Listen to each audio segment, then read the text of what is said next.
Originally,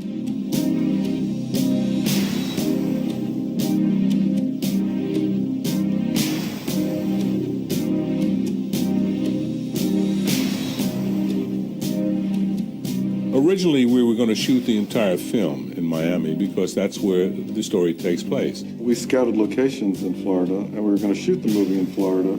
But then the Cuban community became so outraged at how we were representing them, they basically ran us out of town. There was an element of the Cuban community that were convinced that this was a Castro-financed film, which was obviously not true.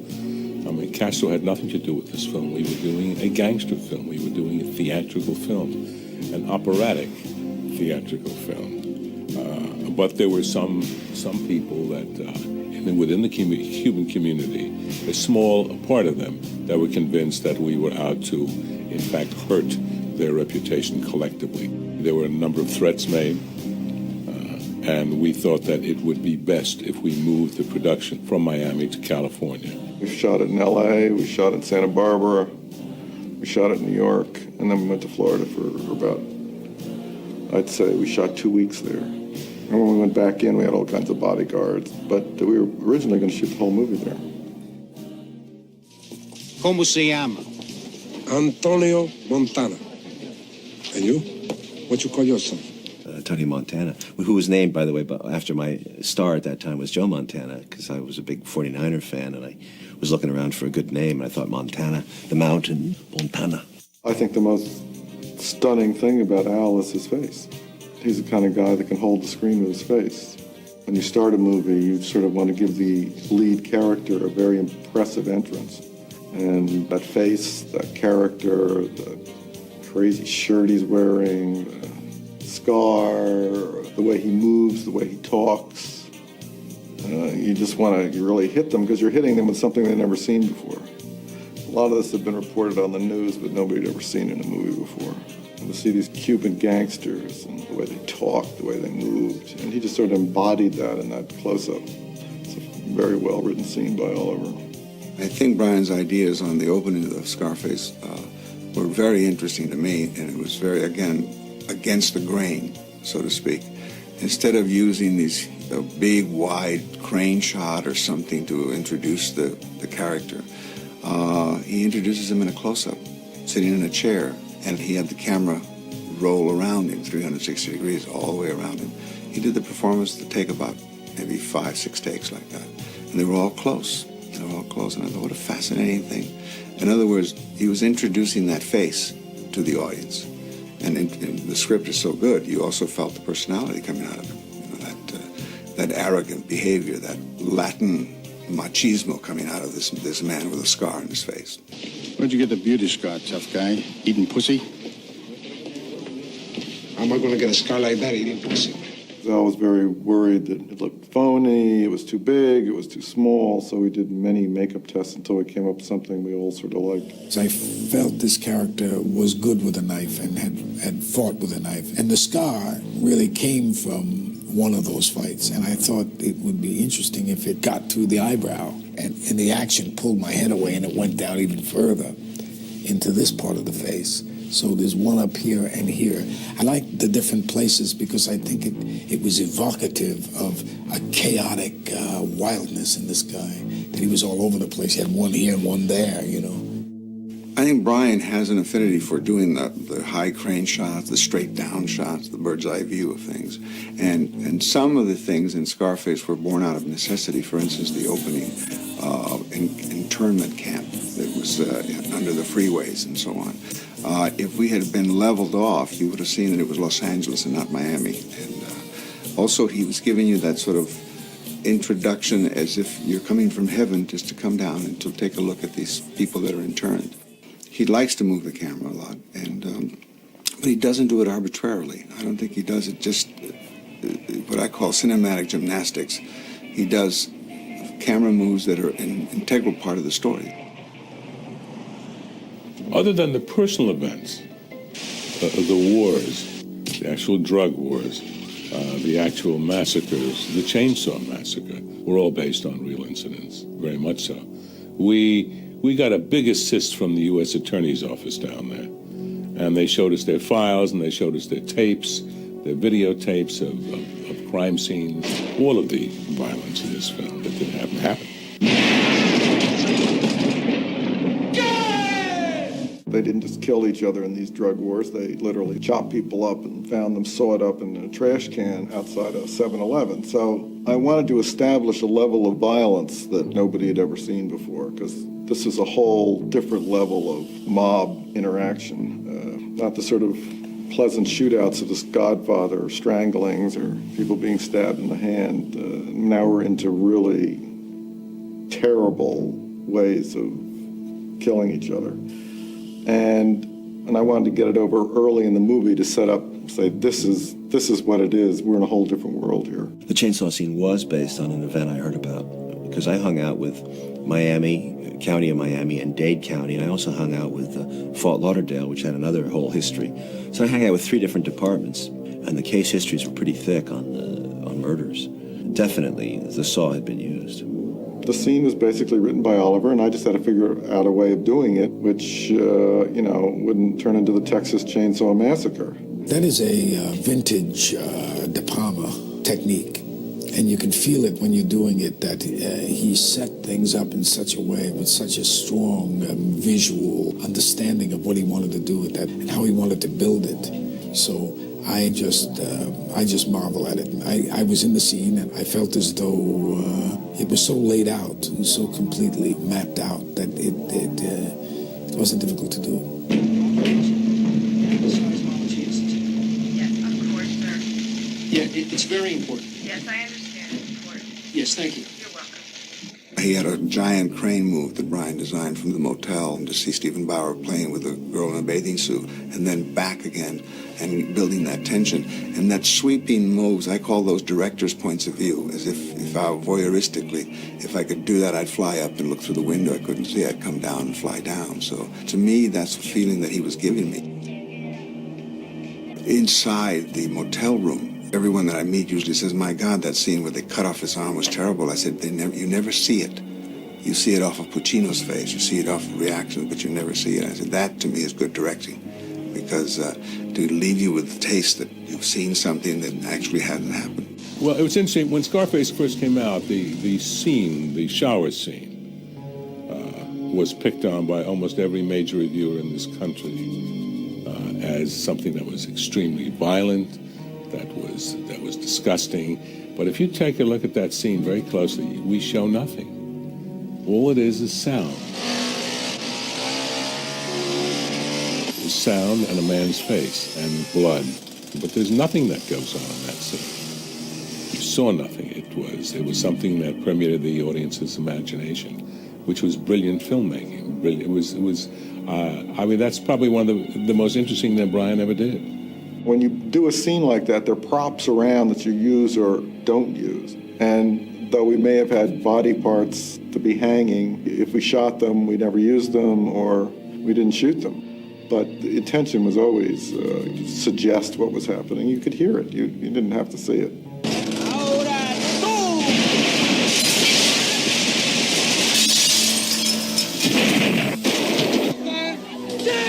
You want to set up the world these guys are in, and once you set up a terrifically violent scene early in a movie, you don't really have to do much more after that. I expected Brian to give us this elaborate details of how he wanted the picture to look and what he wanted to work with. And all he said is, John, I want you to give me the most beautiful pictures, and I'm going to put violence inside. The movie was supposed to be shocking. It's a shocking world, and these are like gangsters you've never seen before. Well, it was shot in a couple of parts. We hung F. Murray from a crane, basically.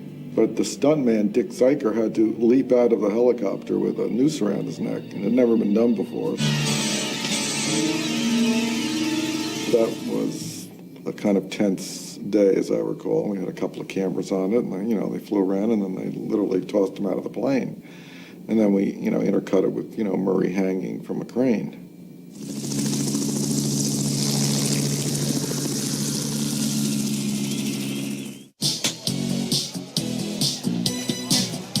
I want to do to a kind of high-tech, neon, acrylic, vibrant pastels instead of your usual dark film noir, because you looked at South Florida and this is what it was all about. These guys dressed in white, not black. And Scarfiati came up with a whole great look for the movie, and he was just a genius.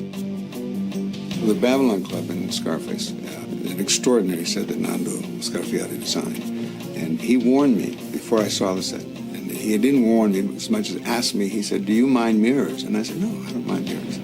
I figured 1 or 2 mirrors here. I walk on there and there's 15 panels of mirrors all the way around. And to add to the dilemma, Brian says, "I like to shoot 2 and 3 cameras." So that made it even funnier because I had to check each camera to make sure the mirrors were not reflecting itself or the other camera.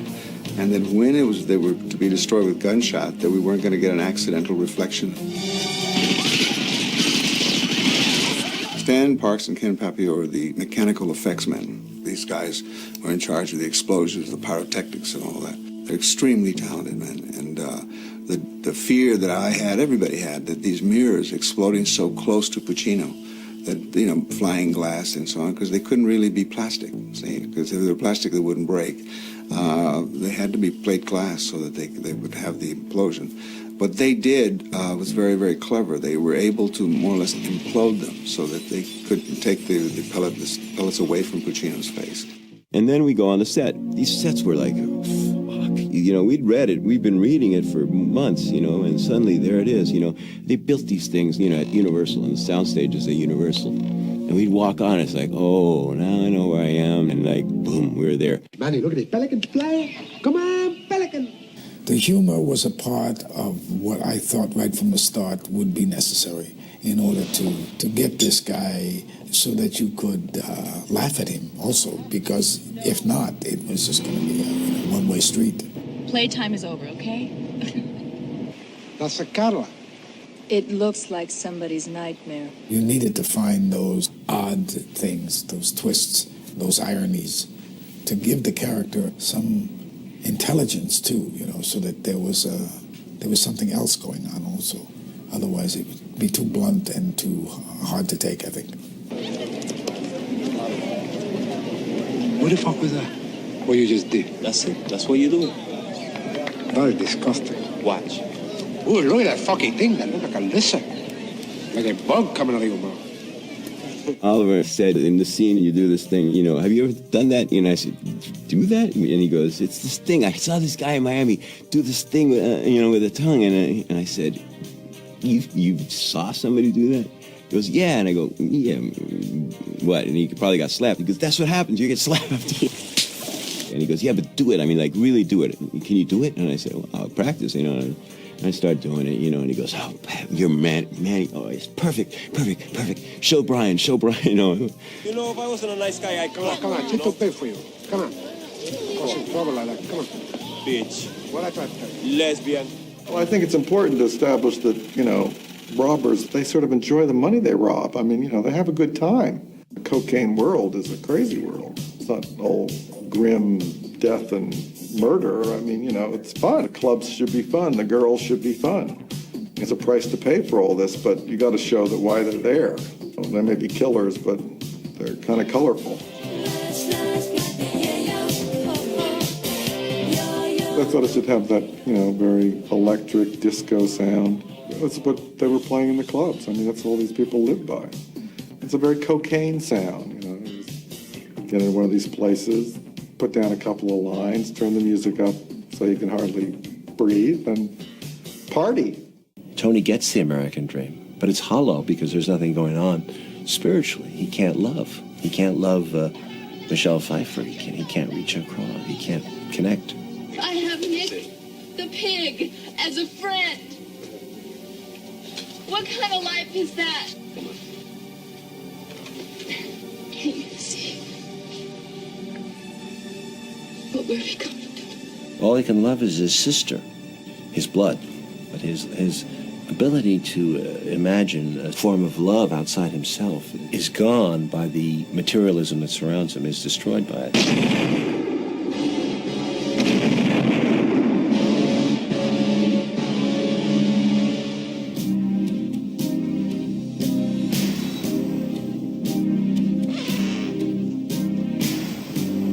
thought that Al reminded me always of Humphrey Bogart with that kind of narrow face and those kind of nervous eyes of his. And I thought that it'd be a great finale for him to be buried in a mound of gold dust or cocaine, you know, like just crash into it. The cocaine that Al snorted was real. No, I don't know what Al was snorting, to tell you the truth. I do remember we tried out baby milk, which is dried milk, but there was nothing easy to snort because it would get in your nose and you'd be blowing his nose all the time. But I never snorted, so I can't really attest to what it was. I don't like to give away that secret because it takes away from somebody's belief. You have to have a secret. I mean, that's part of what we do. The ending of the Paul Muni Scarface has probably a lot to do with the codes of the time, that the bad guy had to repent or had to crawl on his knees and to beg and be a coward so that he could be killed or punished. So I think that was probably dictated the ending of Ben Hecht's Scarface.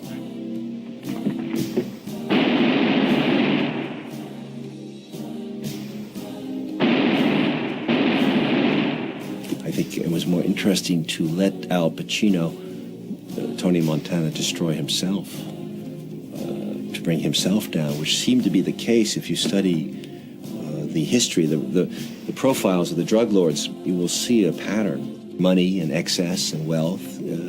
Luxury corrupts far more ruthlessly than war. Is this it? That's what it's all about, Manny. The only memory I have of that is putting myself in a kind of trance-like state, because I was in a coked-up state as the character. So I found myself every day going into this room with all these guns and all this smoke and all this hell, actually, and I would put myself in some kind of give myself a kind of mantra and just go in, bite the bullet, and spend the 12, 14 hours there every day in, day out, just shooting that sequence. Say hello to my little friend! Once you find that you get into a rhythm, and if you're relaxed when you're doing it, you can take anything. You get zen about it. Because if you, for once, take a look around you, it's just unendurable. A lot of times when guns are shooting, you don't see the flash. And when you see a gun shoot, you like to see the flash. And so we rigged up something that synchronized the flashing to the shutter of the camera so that you could see the flashing all the time. Ken Papio and Stan designed this synchronization system for the weapons so that the camera shutter is open to see the flame, and Pacino can't fire it unless the shutter is open. And it sort of drove Pacino crazy a little bit because he pressed the trigger and it wouldn't fire until the camera was perfectly in sync with his flash. And it got a little testy there because he wanted the freedom of it. But it worked out very good. These men were very, very talented men. We had a lot of time to shoot that because Al burned himself badly on one of the guns. And so I basically had to shoot like 2 weeks without Al, so I had a lot of time to shoot the Colombians doing things. I'm trying to think how many cameras we used in Climax. I'm not sure. I think we had one on a crane, and we had 2 down below, and a third one. It may have been 4, maybe 4 or 5 cameras that we had. We had a slow motion camera that was prepared to shoot the stuntman as he got hit, or Pacino as the squibs were going off. We had 1 camera in slow motion. We may have had 5 cameras on that sequence. Stephen, a very old friend of mine, came over to the set and thought this was great and said, I got an idea, let's put a camera over here. I said, fantastic. So we stuck a camera, I think it was a low-angle camera over on the side, and it was used for when the Colombians first come into the house.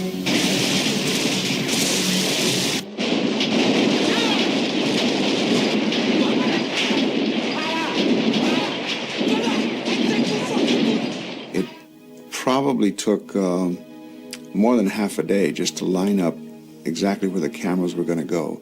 And it took 2 days to get the stunt of the man falling. I say it took 2 days because it wasn't really working right the first time. And he had to hold his breath, too, when he landed there because Brian wanted to keep shooting for a long time.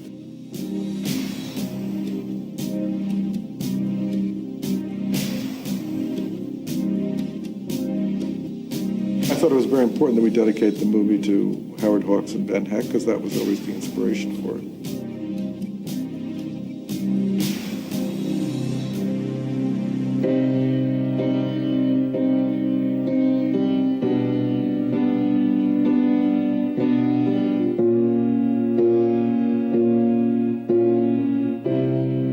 The theme for Tony had to reflect the character and the person of Al Pacino, and of course of the character of the movie. And it has to be a little dangerous, a little suspenseful, but a little deep too. And I think it reflects quite well that atmosphere which was at that time in Miami with all the crime and all that stuff. Giorgio Moroder had done a very good score for Paul Schrader in The American Gigolo. And I liked the sound, and of course as I went into these clubs where all these guys were hanging out, all they played was this sort of endless disco, coked up music. So that seemed perfect for the score. The theme for the two girls was a little tricky because I wanted to have the same feel for both, because Tony is in love with her sister and in love with Elvira. And so the sounds are very similar. The melodies are slightly different, but that was done in purpose so to create a little bit of an ambiguity and to show the people that Tony is in love with both.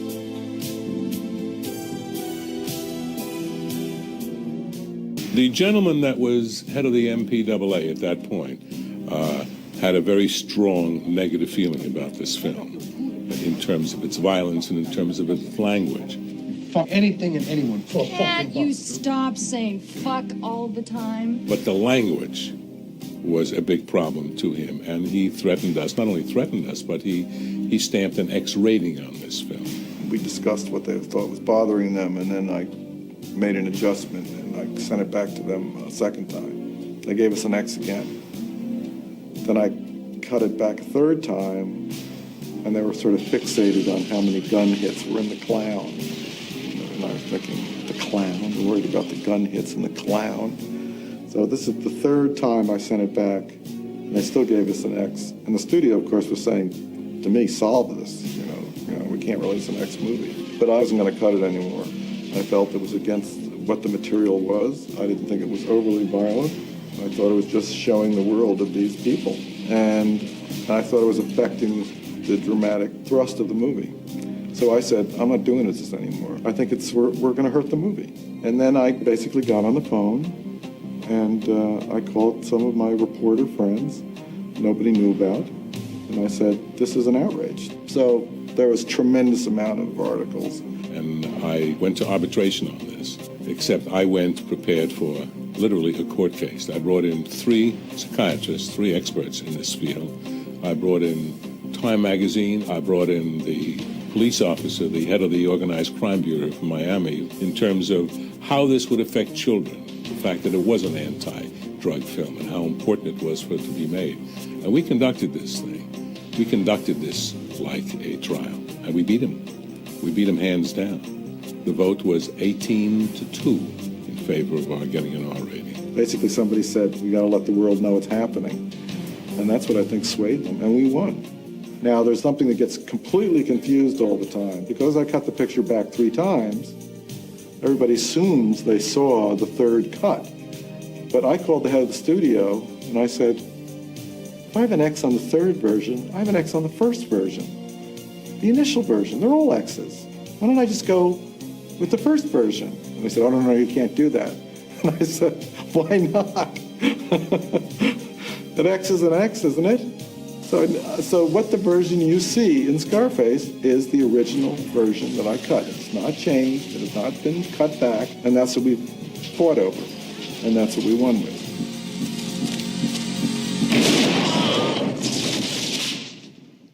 When I first saw the movie, I thought that Brian had achieved that operatic style. I thought it would be controversial, though.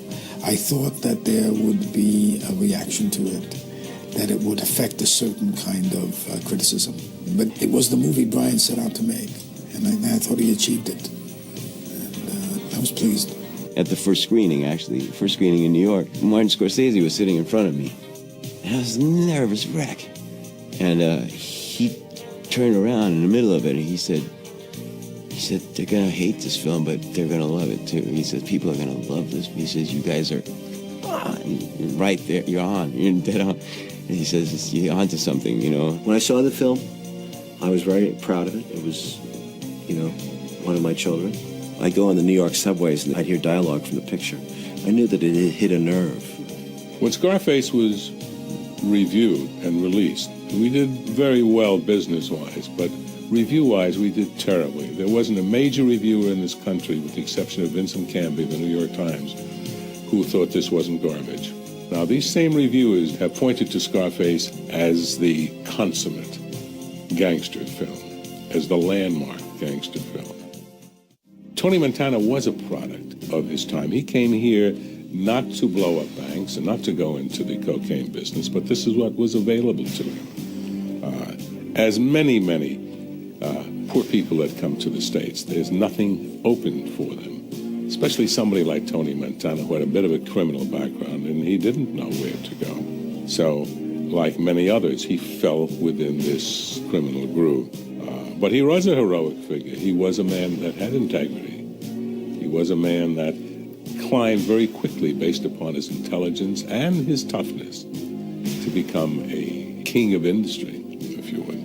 His industry just happened to be cocaine and was illegal. But he was a dynamic character. He was certainly an exciting character. He was a romantic character. He was all the things that a good gangster film should be in terms of the leading man. It is one of my favorite films. I felt that what I started out tried to do with that character, make that character in a way, and this sounds strange, I know, but I picked the 2 dimensions, not 3 dimensions for this character. This side and that side. And I went with, sort of tried to go with the glow, and say, this is it, this is what you see. And I didn't try to go into another area with it. And so I felt, in terms of that, I might have succeeded. And I'm very proud of my collaborators. They're all great artists. Oliver and Al, Michelle. I mean, you could go down the whole list. And Bregman. I mean, Bregman was a really fine producer and held this sort of group together. So in a sort of traditional Hollywood way, where you have a great producer and a great actor and a great director and a great screenwriter, I think we made a really great movie. And everybody did the best they could in a very controversial material. And we got our heads handed to us at the time, because the movie was, sort of scandalized everybody. But in retrospect, when you look it back, you say, this is really good. Me, I want what's coming to me. Oh, well, what's coming to you, Tony? The world, Chico. And everything in it.